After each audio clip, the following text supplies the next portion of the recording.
Hey everyone, this is smpratte, and today we're going to talk about the pros and cons of buying formats. Buy now versus the bid auction style. I'm going to try and give you the benefits for both buyer and seller for each category, but let me start by saying that the overall market expectation has drastically changed from 10 years ago. If we go back to about 2007, 2008, social media really wasn't a thing. Smartphones were not a household item. I think the phone to get back then was the Razor flip phone.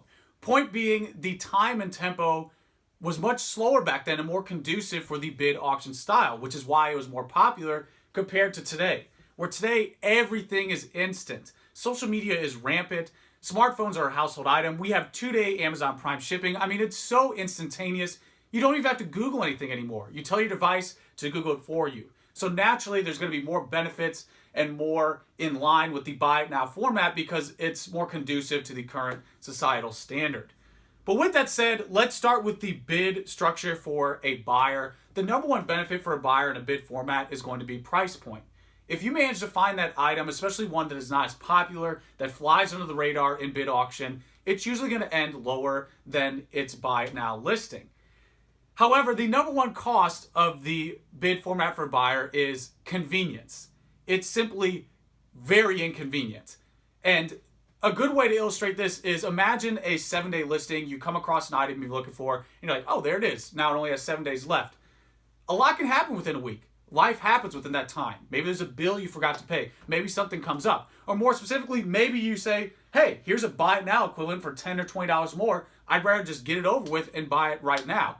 That's essentially the Amazon Prime business model, is they're giving you a convenience, a service, and you pay a little bit more for that. Your time value is worth more than going to the store and getting that item for a little bit less. So that is the basic takeaway for a buyer, is that yes, you can earn a lower price, you can find an item for less. However, it's not as convenient as that immediate buy it now, make an offer structure. For a seller, everything is the exact opposite. For a seller, you have that guaranteed sale, that guaranteed end date, that liquidity. But that cost for the buyer, the benefit for the buyer of it being lower is literally the deficit for the seller of it being a lower price point. So that is the yin and yang for the bid auction for buyer and seller. And I would say the number one reason why a price ends lower in general and why it's a deficit for a seller is the lack of exposure. So you only have 10 days max on eBay for a bid auction. So imagine an item that's $5,000 or $10,000. If you imagine that like in a physical sense being large, like this large $10,000 item, that 10-day window is simply not enough exposure to properly sell that large item.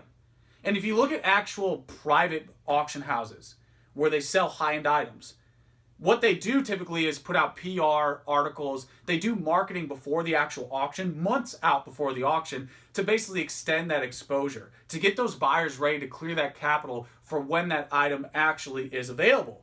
And that is the root of the bid auction deficit for a seller, is that you just simply don't have enough exposure. So that 10-day window limits you. The benefit is liquidity. The cost is, especially when you get into big ticket items like we saw with the Shadowless PSA 10 set, you only have that 10-day window, which is not enough exposure. Even for people who are interested, they might come across it with only a couple days left and they can't clear the capital in time. So therefore, that is the root. It could be a topic in itself, really, the lack of exposure for the bid auction format. Now, when we're getting into the king of kings, the buy it now, make an offer structure, in my opinion, is the best of both worlds. I think no matter who you are, it's an all-access pass to everybody. Buyer, seller, everybody. So starting with the buyer, the number one benefit is that it is so damn convenient. I mean, especially if you have the make an offer option, the only real deficit I could think of for a buyer is, yeah, you'll pay a little bit more. But if you have that make an offer option, it really negates that aspect of getting the lower price because you can negotiate. And even if you don't negotiate right down to the exact cent of that previous item, you still get it within a ballpark. Like I have plenty of people who come to me and let's say, this is a real example. Someone watched an item end at $50 and they made an offer for $60 and said, hey, I saw one end at $50. Would you take $60? Done. No questions asked. I get that all the time as a seller. And that's an all-day situation, especially something in that category. No questions asked. All the time. And as a buyer, I do the same thing. If I see an auction $50, $75, I'm like, hey, ended at 75. Would you take 90? Would you take 100? Sure. Everybody's happy.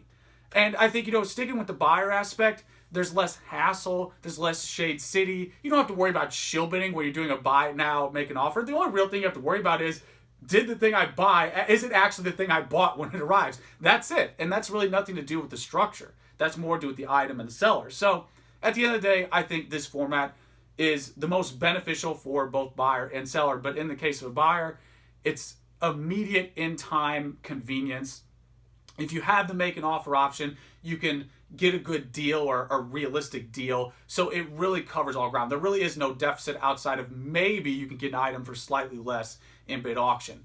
And for the seller, you have much more exposure. That's the biggest takeaway.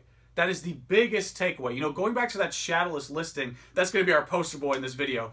That shadowless listing, if you had it up for months and months on end, it would have done much better in the long run.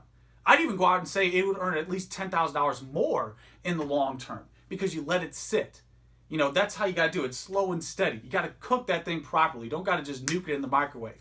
More exposure is the answer for buy now, make an offer. I've had items sit for years on end. And if you look at this from both perspectives, as a seller, I've had items sit and sit and sit and then they eventually sell. And as a buyer, I have plenty of items I watch and they're not even necessarily high end. I just watch them and I'm like, you know what? It's been 6 months. I'm ready to go. Or I see that and I was like, oh, I forgot I was watching that. Let me throw an offer in there. That's just what it is. That's the name of the game today. Even for these items that you just completely forget about, maybe if they're $50 or whatever it is, that is just the setup for today in the 2018 instant era that we live in. And I don't think that's going to go anywhere. I think the only deficit for a seller is simply if you're not patient. If you're impatient, then the bid auction format is for you. It's all about liquidity. But if you have patience, I'm like the literal opposite of a flipper. I'm like as slow as it gets. Like I'm a Snorlax seller. I just sit and sit and sit on items. I think that's the natural state starting as a collector. I started as a collector and I'll always be a collector at heart. So naturally, I'm someone who just holds items. Sometimes to a deficit. Sometimes I experienced that with modern product where I held it and held it and held it. And I'm like, oh crap, should have got rid of this earlier. But the takeaway is, if you're patient, this structure is for you, for both buyer and seller. So one other little thing I'll throw in here for both buyer and seller is that I think you get more of an identity in a relationship, if that makes sense. Like a bid format doesn't really I can't really gauge what that buyer's about. I really can't understand from a seller perspective. But as a seller, I'm like, hey, I know that guy usually comes in 20% under my price, and that's fine. We'll do that all day. That's a great relationship, and I know that right away. I get an impression of what to expect from that buyer. And vice versa. When I'm a buyer for certain people, they'll know like, hey, that guy buys or pays immediately, so maybe I'll cut a little bit more off the price just to get that deal done. So that's one other little tidbit I'd throw in there. And ultimately, in summary, I would say that because of this transition into everything being immediate, when we're talking eBay, that theme I've been saying within the past few videos of lack of bids is not equal lack of interest, that is especially true when we're talking about this transition of everything being instantaneous. Going back to that shadowless poster child of that statement of lack of bids is not equal lack of interest, I had so many people after that video tell me, I didn't even realize this was up in auction. And sure, take that with a grain of salt. That doesn't mean they were a guaranteed buyer, but there were plenty of people that said, yeah, I would have bid on this if I knew it existed. I would have bid on this if I knew it was out there. So again, that exposure aspect, that 10 days just simply wasn't enough. I mean, in that instance, you had terrible keywords. That was an abject failure for so many reasons. But the bottom line is that all of this boils down to, if you're trying to understand fair market value is simply a suggestion. It's the best suggestion, but it's a combination of, buy now, make an offer with bid auctions. And you have to really understand these formats. You have to really understand who's participating.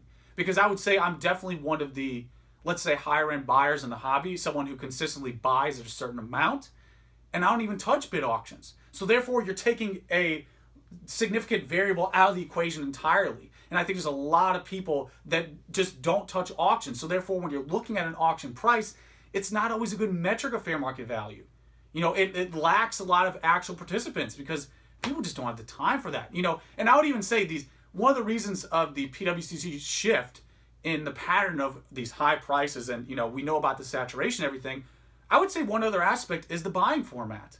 Going back to people with capital ready to spend, clearing that capital, if you would pace these items out in 3 months or 6 months of variances, they would do much better because people would be ready to buy. You'd have more people funneling in. But if you keep throwing them out there over and over and over and over in this $10 format, what's that naturally going to do? It's naturally going to drive the price down because you don't have people clearing capital. It's not as convenient. It's something that I personally just mostly ignore at this point because if I want to get an item, I want to get done like that, both buyers, sellers. So I think a lot of people are naturally on that side. I think that's just the general market trend, if you could say that. And if you really look at how everything works today, we get notified about everything instantly. We have all of our apps and all of our notifications all the time. I don't think that's going to go away. So again, I think it just piles onto the side of buy now is here to stay. I think that's the front runner. But again, if you find those auctions, that's the complexion that I see today. But I do think it's going to be heavily on the side of the buy it now, make an offer format. So there you go. That is my take. Let me know what you do, what your game plan is. I know back in the day, all I did was auctions in about 2007, 2008, because that's pretty much all there was. Where today, I'm the complete opposite. At least 95% of what I do in Pokemon, video games, memorabilia, sports, you name it, it's pretty much all buy it now, make an offer. But let me know your strategy and what you think about all this.